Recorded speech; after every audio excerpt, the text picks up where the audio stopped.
Yang saya hormati Bapak Ibu, saudara-saudari warga negara Republik sekalian.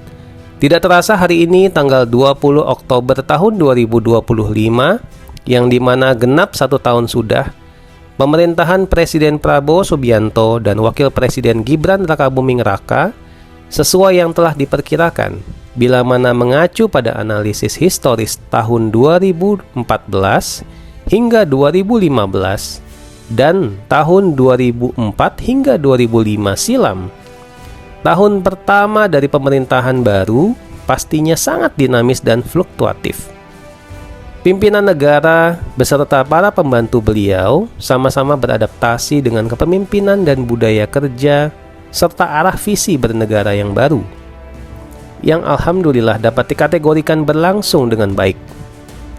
Sekarang kita menapaki tahun kedua dari kepemimpinan Presiden Prabowo dan Wakil Presiden Gibran, di mana kita semua mengetahui bahwa pada periodisasi pemerintahan Republik pada tahun kedua dan tahun ketiga sangat krusial untuk pada akhirnya dapat mencapai target utama dari pemerintah Republik yang terangkum di dalam 8 misi Astacita. Karena kita tahu bahwa golden period dari pemerintahan adalah hingga tahun ketiga, sebelum di tahun keempat, yaitu nanti di tahun 2028 seluruh stakeholder akan disibukkan mempersiapkan hajatan politik 5 tahunan yang bernama pemilihan umum. Poin pertama Astacita berkaitan dengan penguatan ideologi. Masih banyak pekerjaan rumah, mungkin dapat dipercepat bila diinjeksi melalui institusi-institusi pendidikan yang existing. Poin kedua Astacita berkaitan dengan pertahanan dan keamanan. Untuk hal ini nampaknya perkembangan baik sudah amat terasa pada tahun pertama ini. Poin ketiga Astacita berkaitan dengan lapangan kerja dan industri serta kewirausahaan.